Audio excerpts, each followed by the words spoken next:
نادي الزمالك الفترة الأخيرة مسلسل نزيف النقاط لنادي الزمالك مستمر، سواء في الدوري أو في أفريقيا.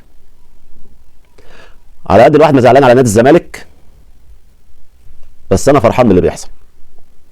نادي الزمالك برغم التعثر، إلا إن نادي الزمالك عامل صداع لكتير من الإعلاميين الأهلاويين، وأولهم شوبير. نغمة الاحتواء شغالة.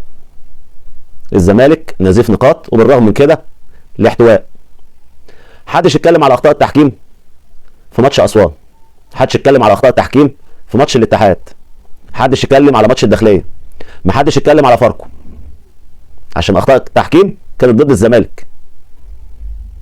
ابراهيم نور الدين غلط غلطه بعد ما احتساب ركله جزاء في ماتش سموحه. كل المشانق اتعلقت.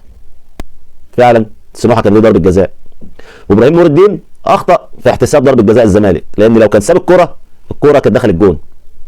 سموحه اللي استفاد من ضربه الجزاء مش الزمالك. الكره دي ضربه جزاء صحيحه،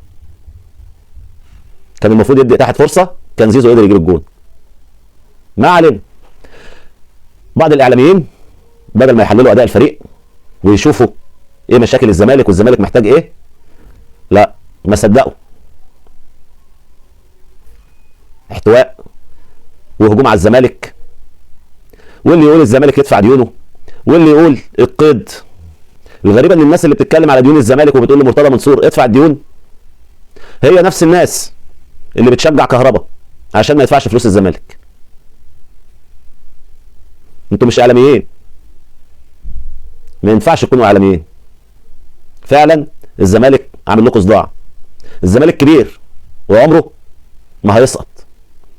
الزمالك ياخد دوري ما ياخدش دوري، ياخد افريقيا ما ياخدش افريقيا. الزمالك كبير باسمه وكبير بجمهوره. هاجموا الزمالك زي ما انتوا عايزين، بس احنا اتعودنا من الزمالك بيقع وبيرجع احسن من الاول.